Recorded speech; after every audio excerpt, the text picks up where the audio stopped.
Wilderness Years gave birth to 4 distinct Eighth Doctors, each the correct version in their own right. The primary version is from what we see on screen through the TV movie, incredibly limited in his appearances, so not someone you can really get the full picture of. The second version is the Eighth Doctor from the comics, travelling through the 2D universe of Doctor Who magazine and the Radio Times. The third version is who we see on audio at Big Finish, fully voiced of course by Paul McGann, and so the place where his Doctor really gets to shine. And the final version is the topic of today's video, the Eighth Doctor in prose. In total, there were 75 novels produced for the Eighth Doctor, 1 Virgin New Adventure before they lost the licence to BBC Books, 73 Eighth Doctor adventures from 1999 to 2005, and 1 Past Doctor adventure when the revival began, and so 8 was no longer the incumbent. As shown by the title, the focus of today will be the EDAs, the stories within them, what's generally seen as essential, and most importantly, how to get access to them. Be warned, there will be spoilers for the whole series, though I will try to steer clear of them as best as possible. The EDAs ran during the Wilderness Years from 1997 to 2005, starting with The 8 Doctors by Terrance Dicks and ending with The Gallifrey Chronicles by Lance Parkin. The primary issue with the EDAs is that, unlike the VNAs, it's not easy to jump in at any point. It's difficult to delve into a single story and have the full picture, especially from the middle of the range to its end. The series is split into 8 distinct arcs, with an extra one spanning only 2 books that I will mention separately. The first arc is what I term the Foundations, setting up our first companion, Sam Jones, and giving the new Doctor firm characterization for the rest of the series. This arc lasts from the 8 Doctors to the 18th story, The Face Eater, with there not really being any particular order to it. They're all mostly individual stories.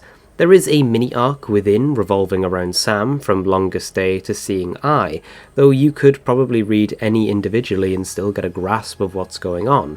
Legacy of the Daleks in particular, the second of the arc, gives a couple of paragraphs to explain why the Doctor is on his own here. Particular stories to read in the Foundations are Vampire Science by Kate Orman and Jonathan Blum, the first proper adventure for the Doctor and Sam, which also sets up a narrative gap for other areas of expanded 8th Doctor media to take place, such as The Dying Days VNA, Alien Bodies by Lawrence Miles, one of the best rated EDAs that introduces faction paradox and the idea of the war in heaven. Seeing Eye, also by Orman and Blum, which sees the end of the Lost Sam mini-arc and introduces the Eye, something that'll come back later in BBV, and The Scarlet Empress by Paul Mars, or Maggers if you're Jonathan Toffolo, which brings Mars' original Time Lord Iris Wildtime into the range. Other stories that are interesting but not particularly essential are The Body Snatchers, War of the Daleks, and Legacy of the Daleks. The second arc is the pre-war adventures, introducing Fitz Kreiner to the TARDIS team. This arc lasts from the 19th story, Fitz's introduction, The Taint, to the 24th story, Autumn Mist, with Stephen Cole taking over the role of editor from Alien Bodies onwards, replacing Nuala Buffini, a lady who, despite having a very unique name, has 0 digital footprint. The stories began taking a more structured approach and becoming interconnected. As for particular stories to read, there's only really 2. Fitz's introduction story The Taint by Michael Collier, a pseudonym for Stephen Cole, and Unnatural History, again by Orman and Blum, a story heavily featuring faction paradox and capping off the alternative Sam story arc sprinkled throughout a few previous stories. The next arc is the extra one that I mentioned earlier, being the Interference Duology by Lawrence Miles, the only time in the series a story is split into multiple parts. Featuring an alternative Third Doctor and an original Sarah Jane Smith, the Interference Duology continues Miles' streak of having the highest rated stories. Interference also acts as the departure of Sam, making way for brand new alien companion Compassion, a member of the remote species. Both are extremely highly rated by the fandom, even if they were not well received by the reviewers at Doctor Who magazine, causing Miles to take a sabbatical from the range. The third arc is The War in Heaven, where the war starts seeping in from the future into the 8th Doctor's life, taking what Miles set up in Alien Bodies and running with it, though not how he would have done it. This arc lasts from the 27th story, The Blue Angel, to the 36th story, The Ancestor Cell, marking the end of the war arc and the beginning of a brand new universe. Particular stories to read are The Blue Angel by Paul Mars and Jeremy Hode, featuring a theatre of the war and marking the first proper adventure of the new TARDIS team. The Taking of Planet 5 by Simon Booker-Jones and Mark Clapham, featuring the Fendal and forces from the war. The Shadows of Avalon by Paul Cornell, where compassion turns into a new kind of TARDIS, previously teased in Alien Bodies. Other stories of interest are The Fall of Equatine and The Banquo Legacy, and The Ancestor Cell by Peter Ankelades and Stephen Cole, the story that rounds out The War in Heaven and in many ways rounds out the story of the last 36 behind it, as what comes next is a very much different story. Since Miles wasn't particularly happy with how the Ancestor Cell ended the war he created, he decided to take Faction Paradox into his own moderately successful spin-off, even now having a cult following.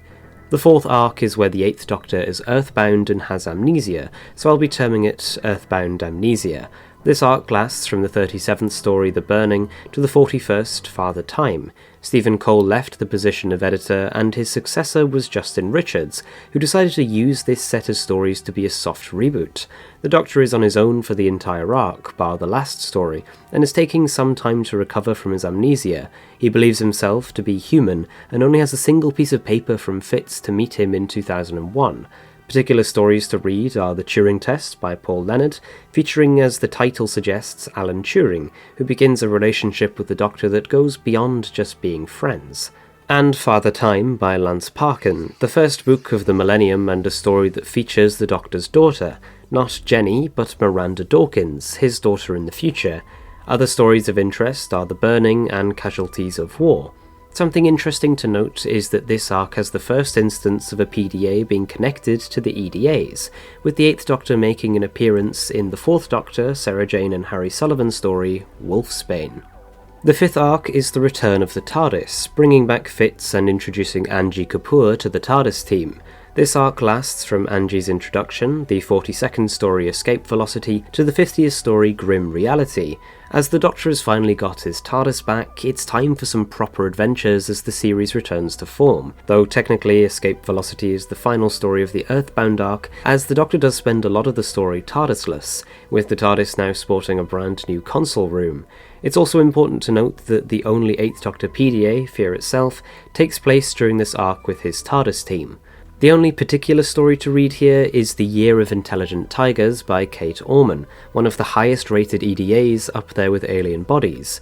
Other stories of interest are Eater of Wasps and The City of the Dead. The sixth arc is the Sabbath Dei Arc, where the Doctor loses his second heart to Sabbath Dei. This arc lasts from the 51st story, The Adventures of Henrietta Street, to the 59th story, Camera Obscura, with Sabbath himself appearing in 4 of the 9 stories. This arc is one of the best regarded, especially Lawrence Miles' final contribution to the series. Particular stories to read are The Adventures of Henrietta Street by Lawrence Miles, featuring the beginning of the arc told through the perspective of a researcher collecting historical documents on the events. It also explores the idea of a post-Gallifrey universe and the ramifications that would have. Mad Dogs and Englishmen by Paul Mars, the 100th BBC Books Doctor Who novel featuring the return of Iris Wildtime on a planet of dogs. Anachrophobia by Jonathan Morris, featuring the Clockwork People, who may or may not be the end result of Faction Paradox in the war. The Crooked World by Steve Lyons, featuring a land of cartoon physics best shown by the excellent cover art.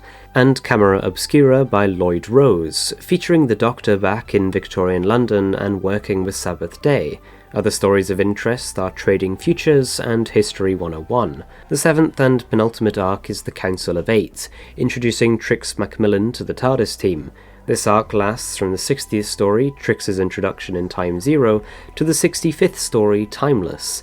Almost every story features Sabbath, though not many are regarded to be of particular note to the overall series. Stories of interest are Time Zero, The Last Resort, and Timeless, the story where Angie leaves the TARDIS. The final arc is what I'm terming the final adventures, as the series winds down because the future is certain. Doctor Who is returning to television. This arc lasts from the 66th story, Emotional Chemistry, to the 73rd and final story, The Gallifrey Chronicles. For the most part, the EDAs are wrapped up here, ready for the Doctor to return in a new incarnation, though it is left rather open-ended, as Justin Richards was not privy to Russell T Davies' plan for the series, and the Big Finish stories were still going. Particular stories to read are The Tomorrow Windows by Jonathan Morris, an incredibly interesting story around the Tomorrow Windows, which show the Doctor potential futures when he peers into them, The Deadstone Memorial by Trevor Baxendale, featuring interesting dream stuff, and of course the Gallifrey Chronicles, rounding out the series and revealing a secret held about the Time Lords since the Ancestor Cell. Other stories of interest are Emotional Chemistry, not a great story but the introduction of Trix, and Sometime Never, featuring the return of Miranda and Sabbath. And that is a brief overview of the EDAs, so how would one go about getting their hands on them? Well, if you're someone who prefers physical media, by far the best method is of course looking on eBay, though this is heavily dependent on whether someone has a book listed and if it's a reasonable price. So far the most I've spent on a single novel is £38 on Vampire Science, and that is generally what you can expect to be the top price. Most range from around £6 to £15 depending on scarcity, though it can go up as much as £25 for some of the later ones. In the UK, another very good option is World of Books, though their formatting for finding specific novels isn't great, and the quality of the books can vary as there's no pictures. You cannot complain about the price though, it is by far the cheapest option out there. I found the best method for finding specific novels was just to search for their authors, as it will come up if it's there, and if it isn't, well then they don't have it. Well, what if you don't want to shell out hundreds of pounds, and yes, I mean hundreds, for the whole collection? What options do you have? Well, the Internet Archive has you covered. Every EDA is present in digital form on the Internet Archive. Now, is this illegal? Well, yes, but the books are out of print and your chances of being prosecuted are basically non-existent. As it's for personal use, that makes it significantly more favourable. The Internet Archive also has an inbuilt text-to-speech software, providing an option for those who prefer audiobooks to reading print media, or simply don't have the option of reading. Though the text-to-speech is quite basic, and can trip up on some of the sci-fi names. I fully recommend going the Internet Archive route, and only buying releases online that you really want, but even then the most popular are usually the most expensive, classic supply and demand. I hope this video has provided some insight on the EDAs, the stories that they contain and why you should tap into this source of what many regard to be peak Doctor Who. What I have planned is a follow-up series reviewing all of the EDAs and a couple of extras. So far, as of this recording, I've finished 12 out of potentially 76, so this series is likely to end in 2032. Not bad, really.